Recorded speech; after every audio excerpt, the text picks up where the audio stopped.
Hello, everyone, and welcome to another Tech Tuesday by BitCube. Um, so today we are going to be doing something a little bit different. Instead of actually having a full-blown tutorial, we're just going to be coding along and basically creating a prototype of the game Flappy Bird. Um, so the end goal of this series is basically to use this prototype that we're going to be building now in part one. Um, and then in part two, we are going to be cleaning it up and making it a lot more object oriented and just a fully fleshed out game. And then from there on, we're actually going to be building a bot that plays the game for us. And after that, we are going to be implementing machine learning algorithms that actually learns how to play the game by itself. So I think it's going to be a pretty cool series. But yeah, so before we start, I also just want to say that I'm not really going to be explaining anything too much in depth.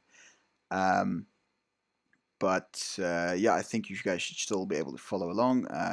The topics that are going to be covered here are not really that intense or too complicated. But yeah, so in the end of this project, we're going to end up with this little prototype of the Flappy Birds game. It's not fully what Flappy Birds uh, would look like, but that's going to be completed in the second um, part of this video. But this is basically going to be our end result for this video. And yeah, so just before we start, I just want to go around showing you what we're going to be using, so that you can have those assets.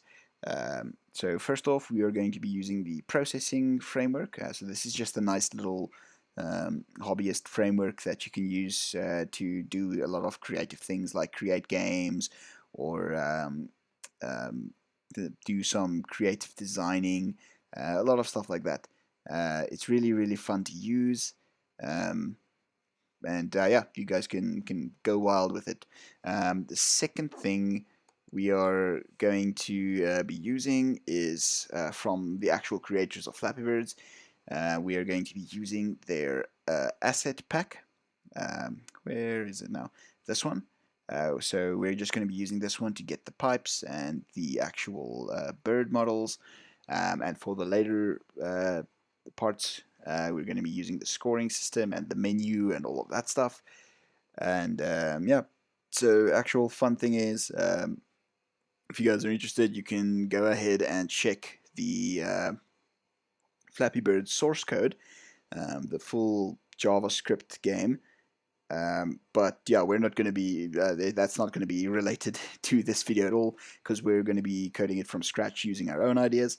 Um, but yeah, so I don't want to waste any more time with this. I think we should just jump straight off into the practical section. Okay, guys. So let's start off with the first section of actually creating this game. So I just got us started by creating a new project in the processing framework. So this is what that looks like. You only get your source file, and then I also created a new folder called data. So with processing projects, if you want to load up any assets you have, you need a folder called data, and inside there you can just store all of your assets, and that should be able to get detected in the framework. So whenever you want to load anything, you can now just reference your asset name, and it should automatically search your data directory for that asset. So I thought now, to get us started with the game, we should actually first implement the background and then the actual pipes moving around for Flappy Bird. And this is the background. I think we're going to go for something a little bit different. So I got some mountain assets and some clouds and stuff. because the original Flappy Bird's background, I don't know if I have it here in the assets, but no, it doesn't seem like I do. But the original background is just this static cityscape thing, which I think is just a bit boring. So we are going to make that look a little bit nicer. So to start us off, we'll just be creating two default functions here in the processing environment. The first one called setup. Um, so that one's easy enough to understand. Whenever you run your application, the setup function will run once, and then once it's complete, we will also create another function called draw. So once your setup function has completed, your draw function will then be called on each frame that runs throughout your application. So also simple enough to understand. If you're running 30 frames per second or however many, this function will be called that amount of times. So yeah, to get us started off, we first need to actually load our images into our application. So to do that, we will just create a variable called pimage. Now this is just a processing basic variable that just stores any image information. So we will be creating one for the background, which is this guy. We will also be creating 3 more. Those will be for the clouds. So one for the clouds at the back, one for clouds right in front of that, and then the final one for our mountains, which is that. And okay, we've done that. So now we want to actually load those images into our application. Since we only have empty variables, we actually want to load those images. So just to make things look a little bit nicer, I'm just going to create a few methods, or at least for each section I will create a method, and then on our setup we will call this method load the images for background. So to load images in the processing environment, they have a few helper methods which are really easy to use. So you can literally just say load image, there we go, and then you give the name of your image. So in this case, this is the background, so we want this sky lightened image. There we go.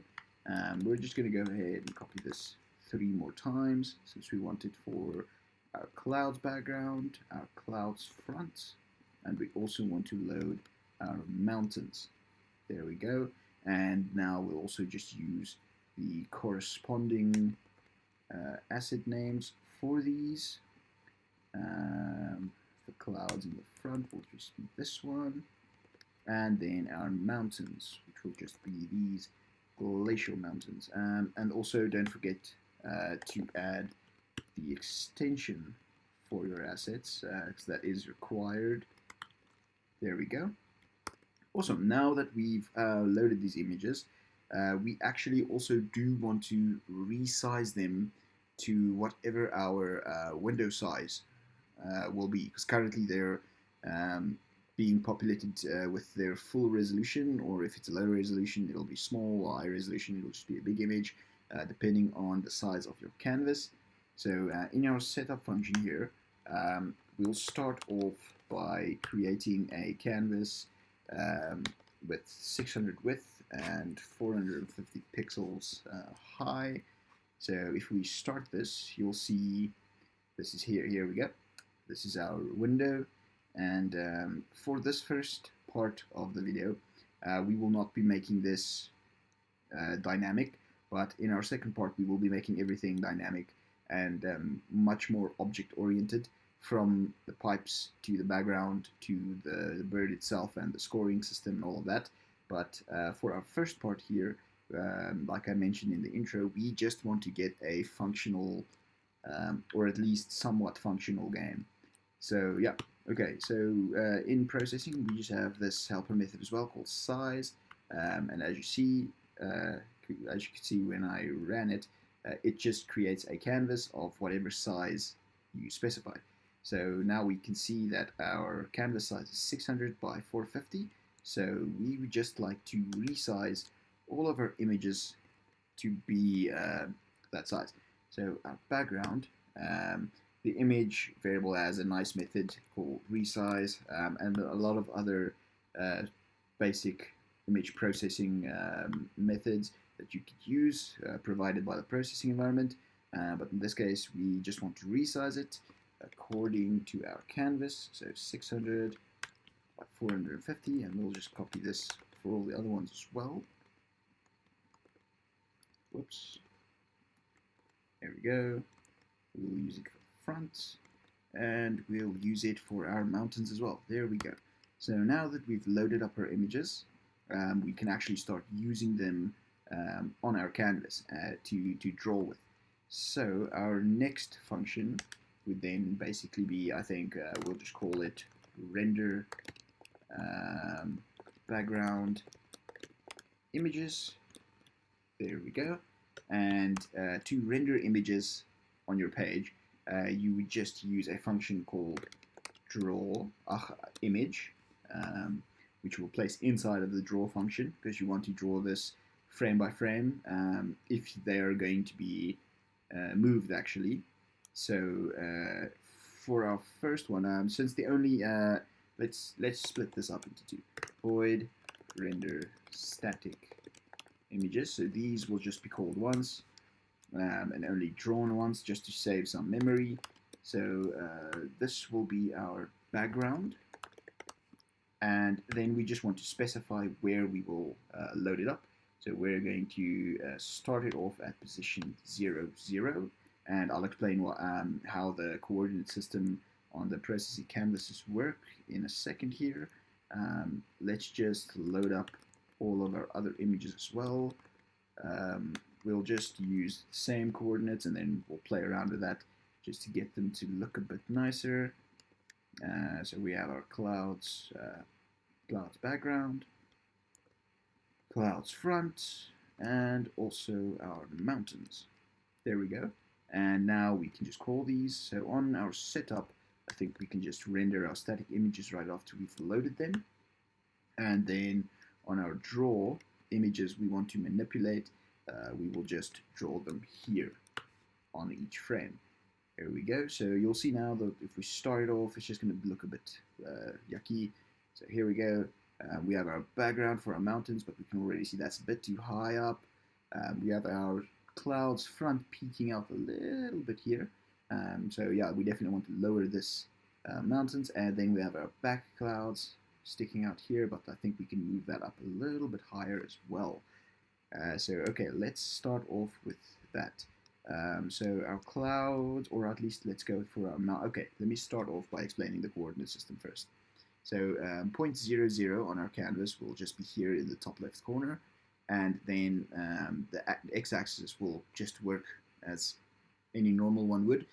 Positive going to the right side, so here it'll end up being 450, or at least 600 as our width specified. But the height goes a bit differently. It goes positive below, so from here it's 0, and then here it goes to 450, and then anywhere up that would be negatives, and for our x-axis anywhere left that would be negatives as well. So keeping that in mind, now we can move the images as we see fit. So the mountains, we would want to move them a little bit lower. So this left point for the mountains, we just want to move a little bit down. So I think let's make that 50. See how that looks. There we go. I think we can make that a little bit.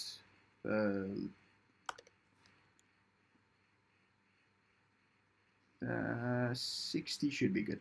Yeah, I think 60 would be good. Now we can see these. Well, clouds that we don't see at all, actually. I thought that was sticking out, but it's not. We want to move this up. So we want to move it up into the negatives, just so that we can actually see it at least. So let's move that up by -60 and just see how that looks. Okay, it's starting to peek out now, but we need a little bit more than that. Let's try 125.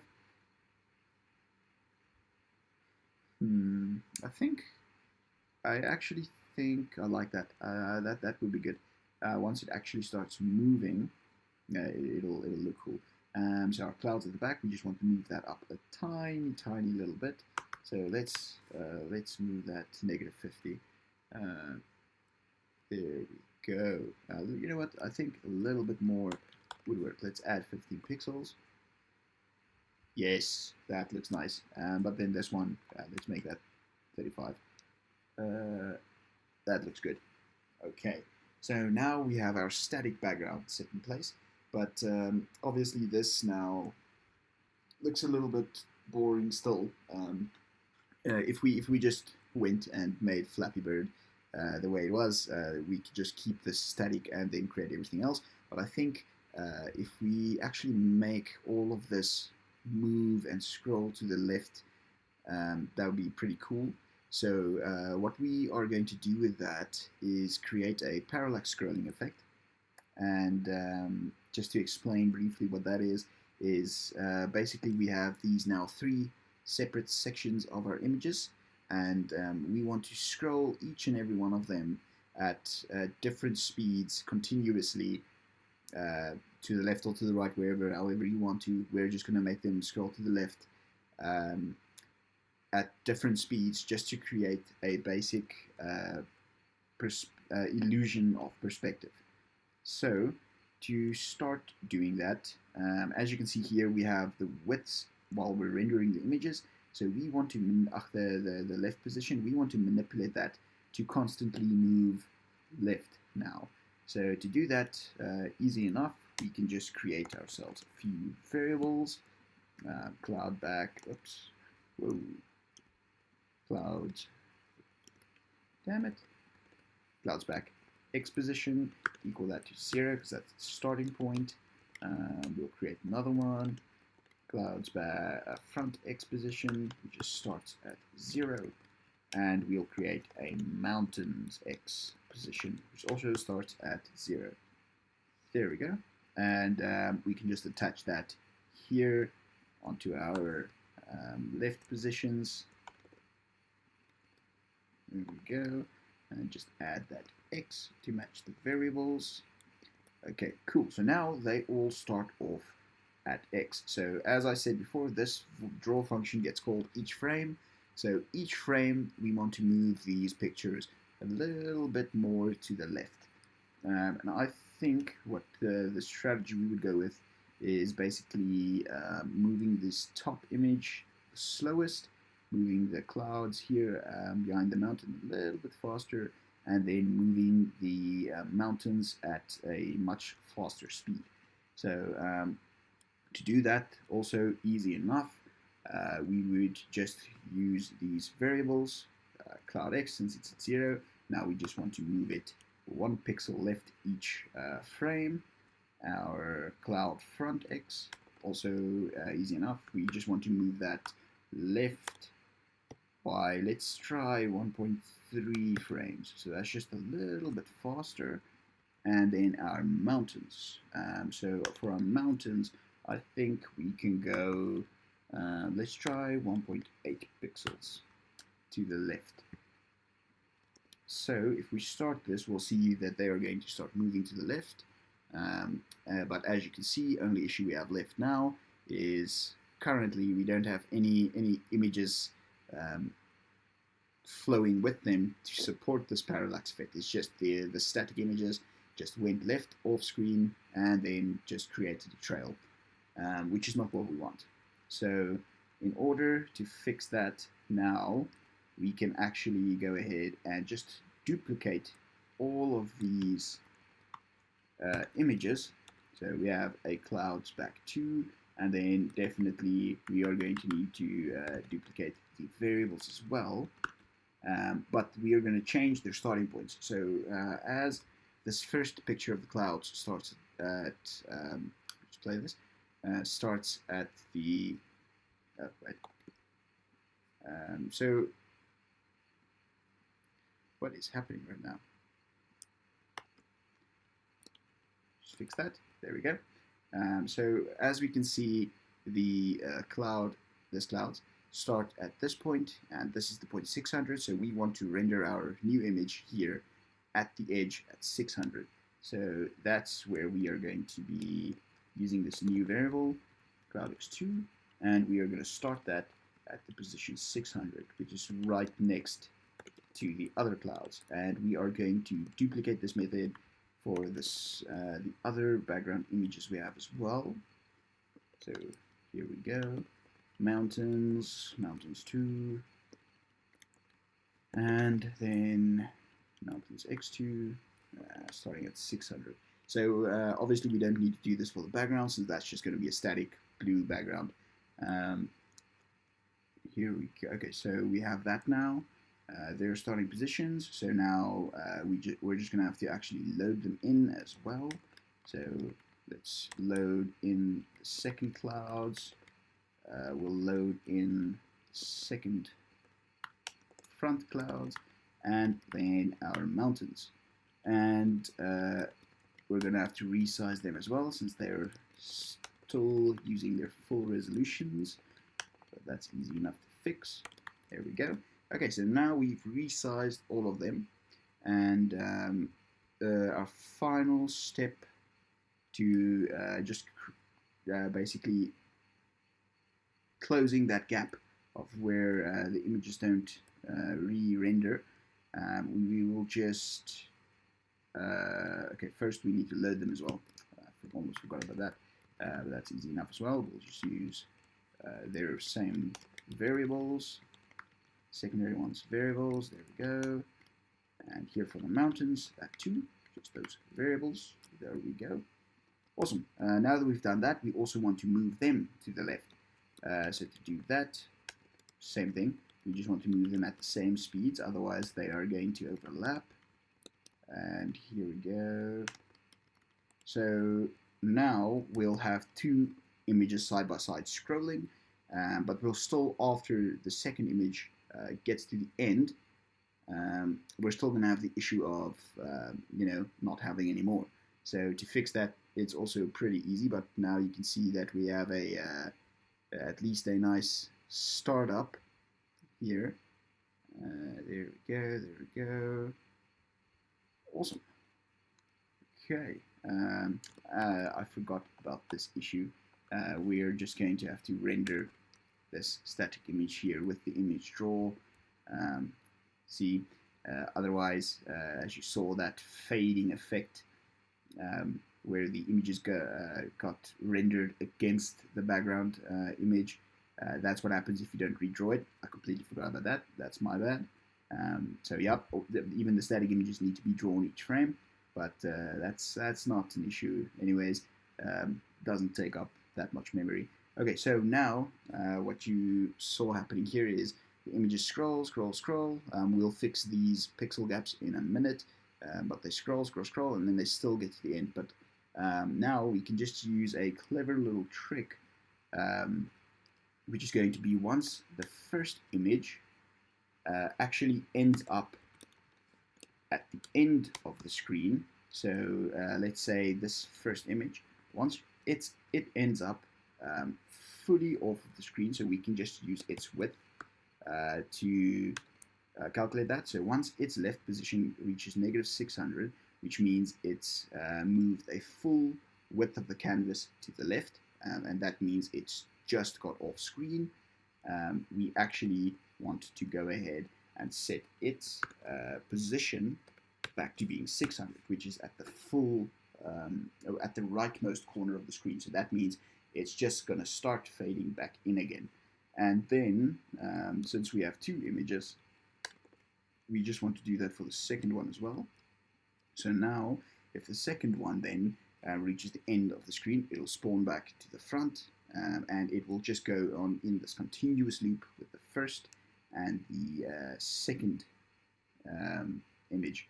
And we want to do that now for each and every one of our images. So we want to do that for the clouds at the front.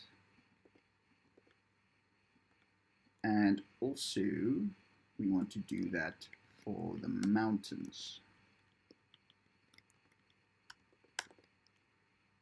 Here we go, for the mountains. Nice. Oh, wait. There we go. For the mountains as well. Okay. That's literally all we need for our parallax effect. Only thing we need to do now is fix that pixel gap, which I'll show you in a second. So if we play this now, you'll see that it runs pretty smoothly. Image first ends, then it respawns, this one starts again, and it'll go on in this continuous cycle forever. But at least now we have a nice scrolling background. So to fix these pixel gaps is really easy. So since we are moving these images after placing them next to each other, at the speeds that we're moving them, they are basically losing that gap in pixels since they immediately move, and then the other one renders and it moves, but it's already been moved, so it basically moves on with whatever gap in speed that you gave it. So we just need to basically fill that gap. So we can resize then the images just a little bit bigger to fill those gaps. Since none of our images are going to be moving at speeds more than 3 pixels, we can just raise their gap by 3 pixels each. So if we do this, we should see that those pixel gaps have now disappeared. Here we go. Awesome. Okay, now we actually have a nice little scrolling effect to be used as a background for our Flappy Bird game, and I think it looks pretty nice. Okay, so our next part that we want to do is basically now render these pipes into the game and make them move around as obstacles for our bird. So to do that, we're basically going to be using this exact same parallax idea, or basically just moving the images from one position to the other while rendering in new ones in the same effect that we used here. If they reach the end of the screen, render in new ones, and then just continue that loop over and over again. So to determine what difficulty or the gaps between your pipes are going to be, that we are basically going to spawn in more pipes if you want to reduce the gaps, and if you want to have like big gaps between the pipes, obviously you're just going to spawn in less. So in the second part of this video, we're going to create difficulty settings which are going to handle that, but for now, just to show off the idea, we are just going to be creating 3 static ones that are going to be looping over and over again. So yeah, like I mentioned, in the second part of the video, we will be going more object orientated, creating a class for the pipes and for everything else as well, which will then handle the spawning of it, just make the code a lot cleaner. But for now, we will just be rendering 3 of each. So okay, I think we should we'll just call this pipe up, and then we'll create another one, pipe up 2, and since we're spawning 3, last one, pipe up 3. So these are going to be these guys, the pipes pointing up, and we can copy that, and obviously now we want the same for the downward ones. So pipe down, and our third one. There we go. Yes, there we go. We have the actual images. Now we can just load their images as well. I think we should store these in new variables. Void load game pipes images. Here we go. And okay, now we'll just use same logic as we did when loading the background images. We'll just load image, and in this case it'll be pipe green since it's the up pointing one. We'll do the same for the other ones, 2 and 3. There we go. And now we want to get the pipes pointing down, so we'll do this, pipe down equals load image. There we go. Oh, almost forgot the file type.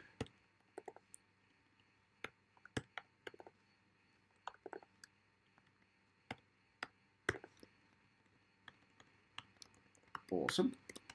Now we can just go ahead and pipe 2 and pipe 3. And like before, we are going to need to re-render these, resize these pipes just to fit our needs.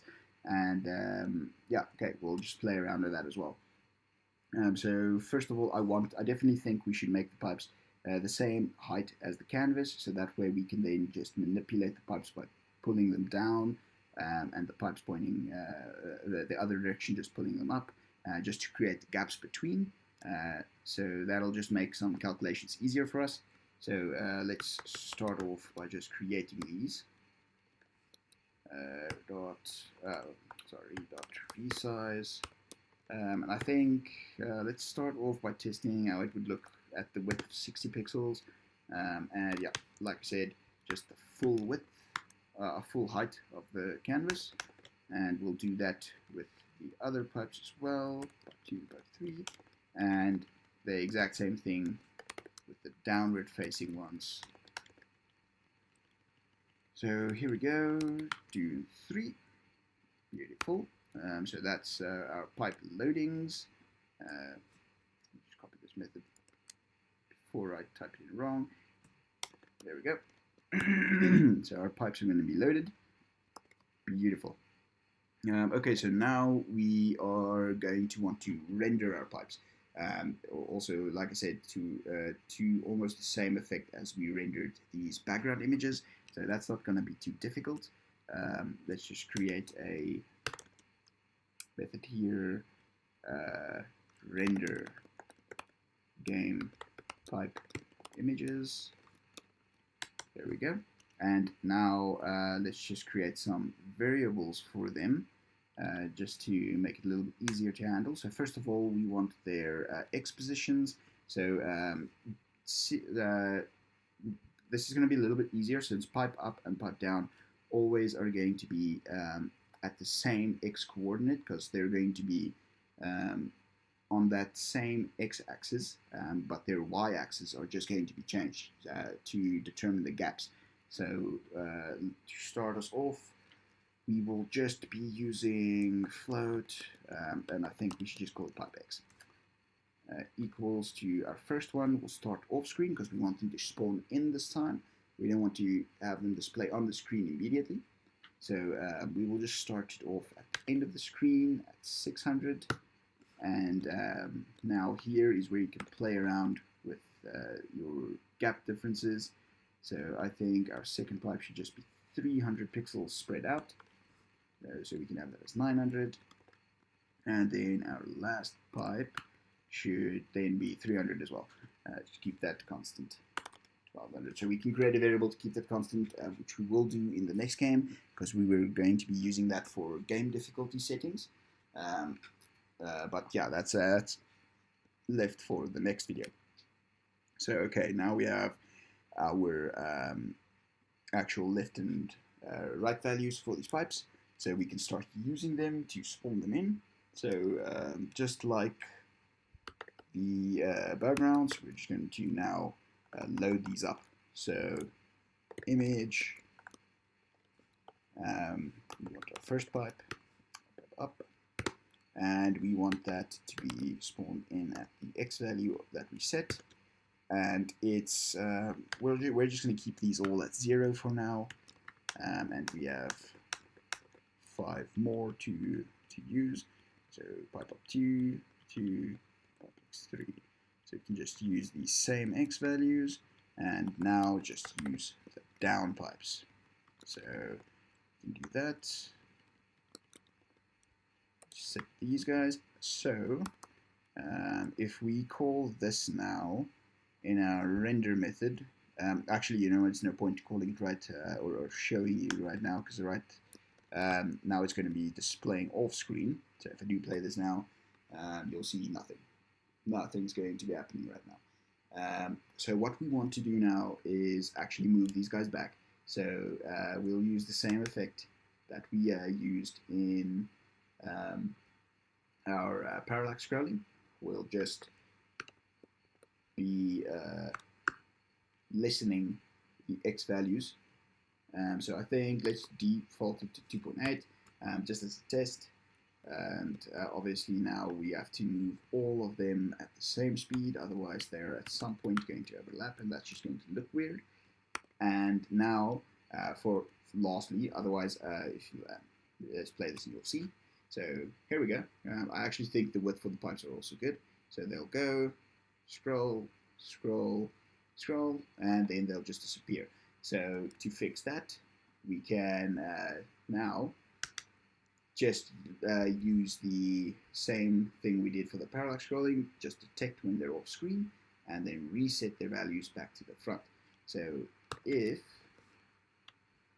pipe x is less than, okay, so since we're also using gaps of 300, we don't need to detect now if it actually goes fully off of the screen to up until 600, because then we'll end up with these weird gaps. We just want to move it up until the spacing we have decided between the pipes. So negative 300 in this case, since our pipes are 300 apart, and then we can just equal it back to the end of the screen. And we'll do that for our other values as well. Number 2 and number 3. There we go. And if we play this now, you'll see they're going to go ahead. This is our first one. Boom, disappears. When it reaches 300, it comes back. And now we have these infinite pipes just going around and around and around. Okay, so now our final part to these pipes are just going to be moving them up and down every time they re-render now, with different gaps in between. So for this first video, we're gonna keep it a bit simpler. We're going to have static bottom pipes, so they're never going to change, but the gaps in between them are going to change. And then in the second video, we're going to add the bottom pipes also actually changing heights, just because that's going to be a tiny bit more difficult. I don't think we're going to have enough time left for that in this video. So to do that, first off, we are going to need variables now pertaining to the heights of each and every one of these pipes. So since we can't just have one y value for both pipes, because that's not going to work out for us now. We need to detect the height of each and every one of them, which is also going to come into play with the object detection that we're going to do next. So we will just use pipe up y, and these are the ones that we're going to be creating statically. So let's make the first one 300 pixels and play around from there.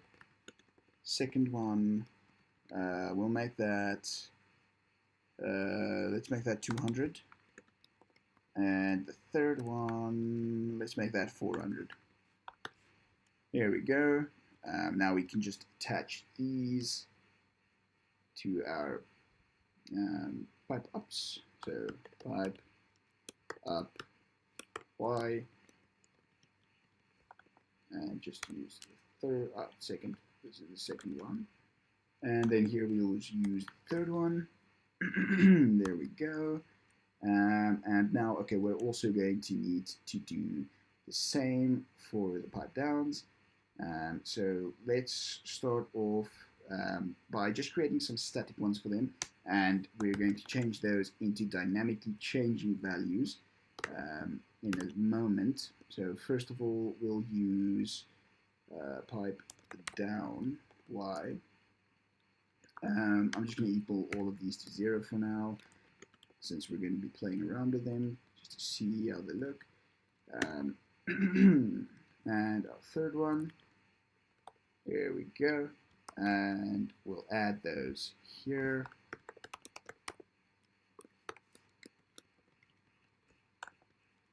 second one there, and our third one here. There we go. Okay, so now to create gaps, we're going to have to, let me start this off, and once the first one exits the screen, we'll just pause the application just so that I can show you guys something.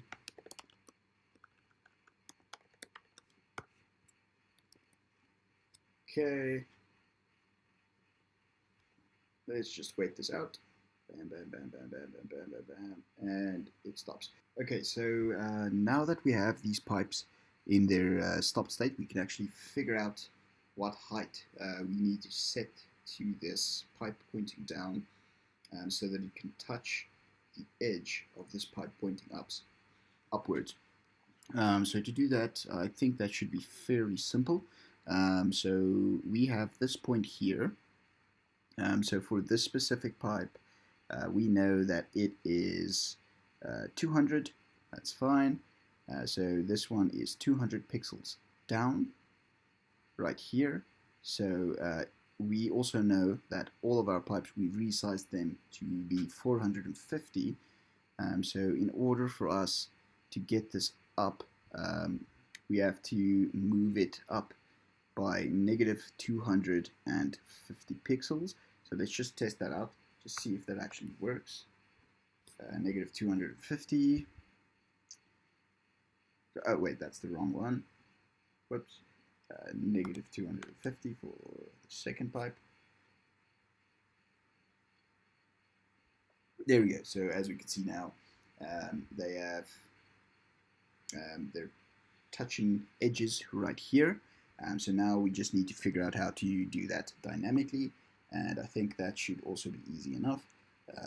We know that our first pipe up y2, we can just minus the actual height of the pipe, which we can do dynamically in the second video, but for now we're just going to use the set values. So this will be our formula just to get them to touch the edges together. There we go. So if we save this and play it now, there we go. So now we can see we have these pipes all touching each other, and they will just continuously spawn in forever and ever. But now we want to actually create some type of game mechanic and randomized difficulty. So the gap between those two pipes, we are going to randomize now. So these variables that we set before, we are actually now going to use them. Since they're all 0, it doesn't matter. We just initialize them like that. We are going to set them to randomized values every single time a new pipe spawns in. So you can do this, I think, later on, once we put the difficulty settings in the second video. We will actually increase or decrease the gap size every single time a user flies through a certain amount of pipes. But right now, we will just use a set randomized set of values for these pipes. So let's just create a new function here called void randomize pipe gaps, and you can play around this. Just use any like random values you would think works for you. So I think we should just, for now, use any value between, we actually want this game to be playable, so let's say any value between 100 and 200 for now. Like I said, we can play around with that. So processing just has a nice little built-in random function that you can use to do this. But right now I'm just going to add them for the other pipes as well. So every time we call this function, the pipes will randomize to a different gap state. So we'll just use this in the setup function to randomize these pipes on startup. So just test this out real quick.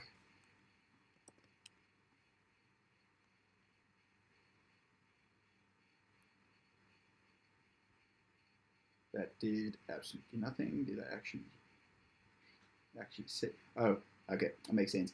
I completely forgot to implement them. That's fine.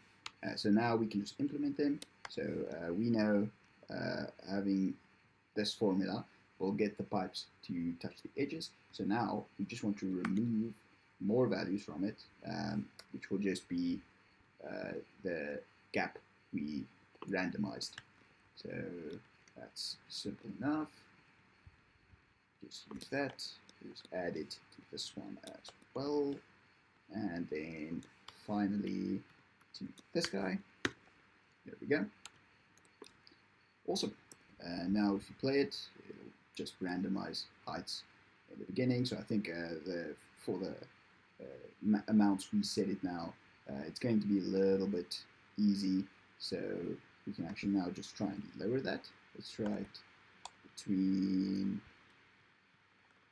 50 and 150 as a starting game randomization. So now it's going to be a bit too difficult. So let's do 75, and I think we'll stop there. There we go. And boom, play. Nice. I think that is pretty good. Now you're going to see every time they spawn in, they're just going to be the same gap heights. So we just want to, every time we reset the pipes right here. So pipe 1, reset the pipe 1, but then we also give it a new gap, or a new randomized gap, and we are going to be doing that for each and every one of these pipes. There we go.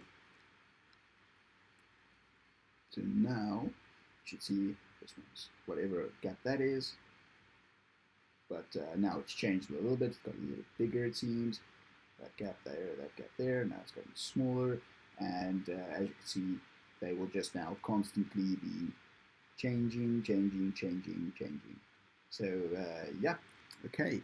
I think that should be it for this first section. Now we are actually going to move on to implementing our bird. Okay, so now we are going to actually add our Flappy Bird to the game. And to do that, it's just going to be a little bit different from what we've kind of been doing now. So first of all, I'm just going to do the part that is the same and just add our Flappy Bird asset. So we'll just call this Flappy Bird. There we go. And now we are going to initialize some variables for our Flappy Bird. So we just need to think a bit right now. So the first thing we are going to add is how far we want our Flappy Bird to start from the left side. So I think a valid starting point should be about 50 pixels from the left. That should be, I think, good. A starting point for our height. So this is the variable that we are going to constantly change, since the height is going to determine the up and down motion of the bird. And then we want two different speeds. So we'll call this one flat speed up, and I think 1.5 should be good enough for that. And also another one called down, and that's going to be also 1.5. And I think we are going to implement some kind of like gradual speed increase for when the bird falls or when the bird flies up, just to have like some very low level gravity simulation. So we want a threshold that our speed can't pass. So flap threshold, and I think we should just make that like 4.5 or you know what? Let's make that 5. Keep it interesting. There we go. Okay, so now we have these basic variables. We can go ahead now and actually just initialize our Flappy Bird. So for that, again, let's just create a new method. Void load Flappy image. Images for later. There we go. And Flappy Bird then equals to load image, and we'll just use the default Flappy Bird image for now. So that's this middle one. There we go. And now we also want to resize this image just to something that'll suit us a bit more. Otherwise it's going to be a little bit too big. And I think we can start off maybe making it 40 width, 30 height. We'll just see how that looks. And now we have to render it just like everything else. So render Flappy Bird. There we go. And I think we can, for right now, let's just give it its starting position and then see how things look from there. So image, and then we want to render our Flappy Bird, and we want it to be at what do we call this? Flappy X, where it starts, and Flappy Y for its. Just rename this to Y. I don't know why I call it H for height. Flappy Y. There we go, and just actually initialize this. So here, we'll just load our Flappy Bird, and here we will render our Flappy Bird states. So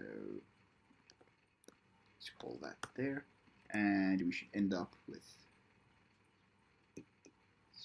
let's just see, null pointer. Oh, I forgot to add the file type. There we go. Start this again. So there we go. We have our little Flappy Bird just floating there. So yeah, that's a good start. So right now, let's try and simulate the falling gravity. So to do that, basically what we've been doing here for the pipes and the backgrounds, we were just moving the backgrounds left and right. So right now we're going to basically have the same idea, but we're just going to be moving our bird up and down. So we don't have any inputs or anything now to actually make the bird go up. So we are just going to finish creating its falling state. So by default, we just want that Flappy Bird's Y value to go down the amount of the speed. So let's just see what we call that. Flap speed up, or in this case, flap speed down. So it'll go down at a certain amount of speed. But now, since we do want to, gradually increase how much it falls, we can just go if flap speed down is less than or equal to flap threshold. We can actually increment that speed up until it reaches our threshold that we've set for it, plus equals to, let's just say 0.2 on each frame. So if we play this now, we'll just see the bird fall. Oh, sorry about that. I forgot that it works there from positive down, negative up. So it should just be the other side. There we go. He falls, and he falls faster and faster as he goes down.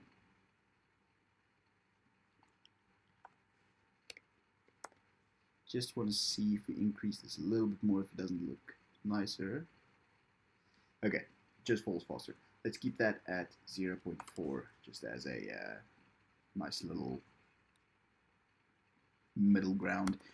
Okay, cool. So as you've seen now, the bird will just go ahead and fall right out of the screen. So to stop that, we can just say if the flappy y is greater than equals to 600, that's the bottom of the screen. Okay, so now we want to use this if statement basically to let's just play game. You'll see the bird's just going down there, so we want to calculate where do we need to have this bird's y value in order to actually like stop it. So we can see that we're increasing the flappy y value by the speed. So we just want to make sure that its y point, which is in this case its top left point, it's going to go down, down, down, down, down, and we want to stop it somewhere around here, just so that it doesn't go any lower than our screen. So to figure that out, we want it then its y value to be no, I don't know why I put 600. The screen's height's actually 450, so we want it to be at 450. But if we just have it like that, it's only going to stop once the left top point reaches that. So we want to take the height of the bird into account for that. So we can do that by just minusing the height here. So we just keep it at 420, and then we'll make our flap speed down equals to 0, so that it can never increment any further than that. So if you do play it, I'm sure that it will just, boom, there we go, stop right there. And just to, again, to counteract those few pixels being out, we can just lower this by a few pixels, maybe make it 18, or for just perfect safety, let's make it 19, so it'll fall no matter what the speed. It'll stop there. You know what? I actually do think 20 just works better. Okay, so there we go. Now we have it, our bird actually falling down, and that was very easy to do. So what we want to do now is actually make the bird fly up, and again we'll just preemptively now put in the measures to stop the bird from going further than the top of the screen. So that's the easiest one. So if the Flappy Bird goes to less than equal to 0, which is the top point of the screen, we want its flap speed up now to be 0. There we go. And now we actually want to have some type of input. So processing has a nice one. It's just if mouse pressed. So mouse pressed is a state that just switches every time you press the mouse button. It'll trigger mouse pressed as true. If you release the mouse on the next frame, it'll be false. So whenever we have the released mouse button, we want this to happen. So you're going to see now, if I just play the code as is, if I press the mouse button, the bird will stop. There we go. So it will just stop and do nothing else. Yes. So now we just want to do everything we did for the falling animation, but for the mouse pressed. So we want the Flappy Bird's Y value to actually go up, or in this case decrease now, by the flap speed up variable. And then same here, we'll just use the threshold check again, and we'll say if flap speed up is now different, we'll just increase it the exact same way we did for the flap speed down. Only issue is now, once we do press the button, it'll still keep the exact same speed going down. So once you release the mouse press button, it won't gradually go down again. It'll just go immediately down. So every time we do click the mouse button, we want to reset the speed. This is why we save them in two different variables. the speed for down, and we want to reset the speed for up once the bird starts falling, just so that it doesn't fly up hectically once you actually press the mouse button again. So now we'll have this very, very basic Flappy Bird effect. It's not exactly the same flap effect that the original game has, but that we'll implement in our second video. It's also not that hard to do, but we just don't have enough time right now. So yeah, we have the Flappy Bird effect now. At this point, we don't have any collision detection, so you can just go right through these pipes, but that's fine for now. Right now, we basically just, it looks a bit boring once you fly up. If you fall, that's fine if nothing happens, but if you fly up, you know, it'll be nice to have just a little bit of an animation there. So let's work on that. Okay, so I already have an idea what we need to do. Since we only have two, different flight animations, I think we can just go the easy, lazy route. And here, just add a few more variables. So first one, that basically just will calculate the frames running up, and we'll just equal that to 9 for now. We'll see why in a second. And our second variable, we can actually, let's keep this now. It's fine if we keep it as a float. That doesn't matter. It'll be better if we just keep it as an integer. Here we can have our flight state, which will trigger between this one and this one. And we'll just make that 0 for now. And then last but not least, we want a reset state for if the bird starts falling, to just reset it back to the mid-flap position. So we'll have a boolean and just call it normal state. And that's going to equal to true, since the game starts with the bird falling. And now we actually just need to implement this. So first of all, let's implement those states that we set, normal states. So once you press the mouse button, the normal state will equal to false. And once you release the button, we want to check if the normal state, if it's not a normal state, do something. And then once it's done doing that something, we want to set the normal state back to true. So that's a start there. Let's try and format this. There we go. So first thing we want to do is here, we want to actually now have our animations function. So we'll create a function called void cycle animation. There we go. And just here in our mouse pressed state, if we have it in mouse press state, we want to up our framer count.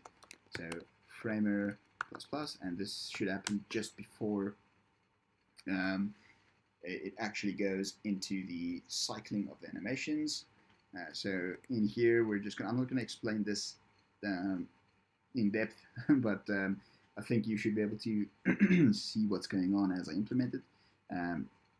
So to cycle our animations, we just want to go ahead now and here in our cycle animations have a check and basically move our animation up every time we hit like 10 more frames. So if our framer can be modded by 10, and that equals to 0, so that means every time 10 frames pass by, or once the game just starts, when you click it, every time you just click it, because we put it to 9, so it'll just go up 1, and then immediately be 10, and then it'll just start exactly when you press, and then every 10 frames onward, it'll move up again. So every time we actually hit 10 frames, we want it to do something, and then we want to check our flight states. If flight state equals to 0, do something. Else if our flight state equals to 1, do something else. So this is just a very, very, very basic animation implementation for this. So if it's 0, change the flight state back to 1, and vice versa. If it is 1, change the flight state back to 0. And here, now we can actually do something with our images. So in the beginning state, once we click the button, we want the bird to flap down, and on state 1, we want it to flap back up again. So to do that, we'll just take that exact Flappy Bird image that we have, and we'll just load a new image onto it. So for the first state, we'll load the down flap PNG. There we go. And then now, since we loaded a new image onto it, it's not resized again. So we're gonna have to actually resize it again. So resize that back to, I think it was 4030. And now we can do this for the other state as well, but just use a different image, up flap. There we go. So that should be our actual implementation for the animations. So here on our framer, we can just call that method cycle animations, but we're just missing one more part, and that's actually the resetting of the animation once you let go of the state. So we'll just create another method, void reset Flappy Bird. There we go. And we'll just call, actually we have this code here already, load Flappy images. So, okay, well, we can just reuse that method. Load Flappy images, load Flappy images, there we go. And then we want to reset our framer back to 9. And what else do we need to reset? We can actually use this here as well. And reset our normal state back. There we go. So reset Flappy Bird. Here we go, reset Flappy Bird. And if we do play this now, we'll have like a very basic animation for when we fly. See, that's there we go. I think that's pretty neat to have. It's also, again, not like the normal Flappy Birds where it rotates down and up, but that's also not too difficult to add. We'll do that in the next video as well. But for now, the only thing we have left is this collision detections between the pipes. So when you actually hit the pipe now, we want the game to stop, and when you go in between a pipe, nothing needs to happen. It just needs to count a score up, but the scores we'll do in the second video as well. So for now, we just want our collision detection. So whenever you hit a pipe on or this rectangle with the bird at any angle or any way, we want the game to just stop. So okay, let us do that now next. Okay, so now let's start implementing our collision detection. Sorry for the dip in quality, audio quality in the previous section. I unfortunately didn't see, but my microphone was disconnected, but it's all good again. So to do the collision detection, first off, we are going to try and detect when this bird is anywhere in between one of these pipes, anywhere along the width of one of these pipes. So to do that, the first section would be easy. So that's just going to be if, let's just see what we call this variable again, pipe x, if pipe x is greater than equals to 0, we can definitely use that, since we can see that our width, or let's say the starting point for our bird is from the left to the right 50, and our pipe's width is actually 60. So we could make this -10, but that's just unnecessary, since the other points overlap to the left side of the screen. So there's no real point in having it less than 0.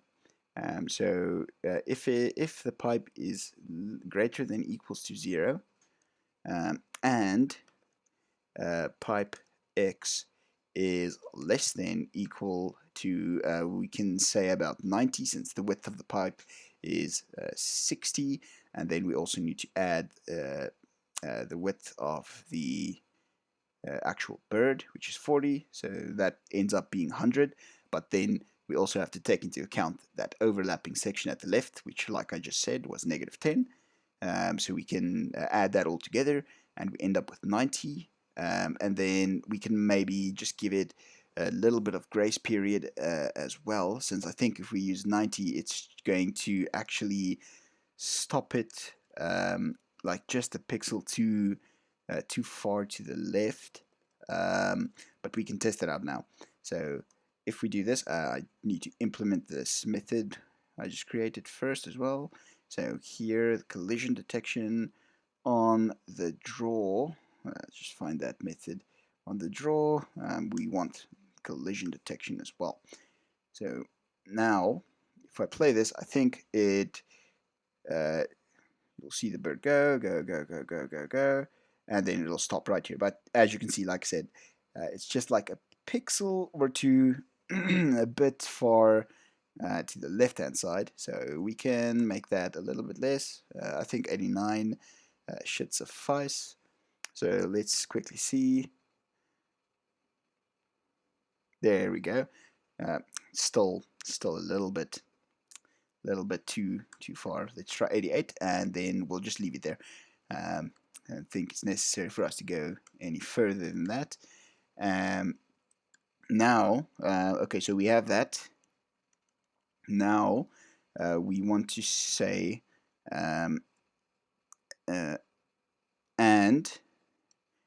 and actually, in this logic operator here on the right now, we're going to detect the heights of the pipes. So if it's between the width and anywhere on the section of the height of the pipes, it should stop the game.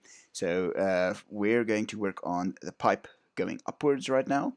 So let's just see what we call that value, pipe up y. So if pipe up y, let's think about it, it goes greater to the bottom. So if pipe, or at least if the bird's height, so if Flappy y is greater than equals to the pipe's leftmost point, or height point, then the game should also stop. But you can't just use it like this, since you also have to account for the height of the bird itself right now. So we're going to have to add the bird height to that. So we can just say plus 30, and if we do that, we should have collision detection with the full bottom pipe now. So let's see. There we go, it stops. But if we play it again now, let's fly above it. Top pipe doesn't work. These haven't been implemented yet, but if we now let the bird drop onto the pipe, it should have been -30. I keep forgetting it goes positive downward, so -30. So now if we fall onto the pipe, there we go, our game stops as well. So anywhere on this rectangular shape now, the bird will immediately stop and you will lose the game. So now we actually need to do the final steps, which would be the top pipe, which is going to be a little bit more complicated. So let's just have an or here. So if it collides with the top pipe or the bottom one, But for the bottom pipe, let's just create a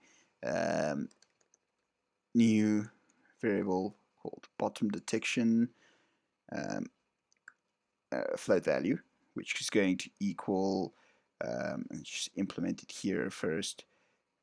So if Flappy y is less than equal, since we're trying to figure out the top part, then bottom detection, and in this case plus 30 because it's going the other way. Now we just need to figure out this variable, bottom detection. So let's think about this. We're going to have to work this one out since it's being generated randomly. So I think what we can do for this. Okay, so now to get that bottom detection, we can actually go ahead and reuse this formula that we have at the top that calculates where we render that top pipe, and it'll give us now the top left corner of that pipe going downwards. But to translate that top left corner to the bottom left, in order for us to actually now calculate the space above it, all we're going to have to do is use that pipe down height, and this will just translate it according to the height to the bottom left corner. So doing that and then having it just be the Flappy Y less than equals to the bottom detection, and I just removed the plus 30 I had here because you don't have to accommodate for the height on the pipe going down, since the top left corners will be the same when intersecting right there. So there's no point in actually having that plus 30 there. So yeah, so if we do play this now, we should be able to see that the bird can crash here on the top pipe. It crashes now as well on the middle pipe, and it'll also do the same when flying up into the top pipe, and also when flying down into the bottom pipe. There we go. So you can just adjust the pixel values there for the top and the bottom collisions just to smoothen that out a bit. So like here for the negative 30, we can go like negative 28, and for here on the bottom detection, we can just go like plus 2 or something. And then if we play it now again, let's let the bird fall down to the bottom. There we go. So you see it's a lot closer. Make that 27. So fall, fall, fall. If it falls down there to the bottom, that's a lot better. Now let's finish the tweaking on the top one. So go, go, go, go. Plus, yeah, this should be a minus. That's my bad. -2, but let's just make that -3 for safety's sake. So if the bird now goes and flies to the top, boom, there we go. We can actually make that -4 even. 4, and I think I am happy with that, -4. So now you'll see the only thing that we do have left is the collision detection for the other pipes. Since there are only 2 more, we just need to copy it twice. You see they're not going to collide, but once it goes to the other one, it still collides no matter what the gap that was calculated is.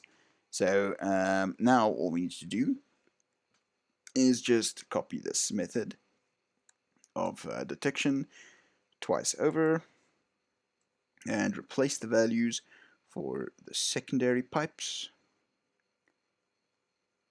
the variables at least. The Flappy Bird, only one Flappy Bird exists, and for this one it's going to be 3, 3, 3, 3, 3, pipe 3, bottom detection done, da, da, da, da, and that should be it. Now we should actually have a nice little Flappy Bird's prototype. So fly between there, this is the third one. Collision detection actually still works. So yeah, there you have it. Now we've basically just created a nice little Flappy Bird's prototype, and we're going to go further from here in the next videos. So the next part of this will actually then be cleaning up all this code into a fully object-oriented setup. We'll extract a game system, a scoring system. We'll extract the birds into their own classes. We'll also do the same with the pipes. We'll extract the collision detection into its own class, so that you can actually have a nice collision detection system which you just pass two objects to see if they actually have collided, instead of doing all of this work. And then we'll also translate our P images into something called a P shape. So in processing, P shapes can just be used to for easier object manipulation, like rotations and extracting their precision pixel points and stuff like that, just so that we can detect the collisions and all of that easier. But yeah, this video was only to create a prototype of the game, and I think we've definitely gotten to that point. It wasn't really to do anything super special. It was just a fun little video. But now the next parts will be taking it a bit more seriously, doing all the cleanup now in the second part, and after that we will actually then create a bot that plays the game by itself. And then right after we've done that, we will try and apply a machine learning algorithm that can actually learn how to play the game by itself as well. But yeah, hopefully you guys will tune in for the next parts in this little series.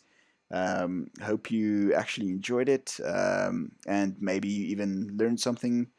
So that's always nice as well. But yeah, thank you guys for watching, and I'll see you in the next one.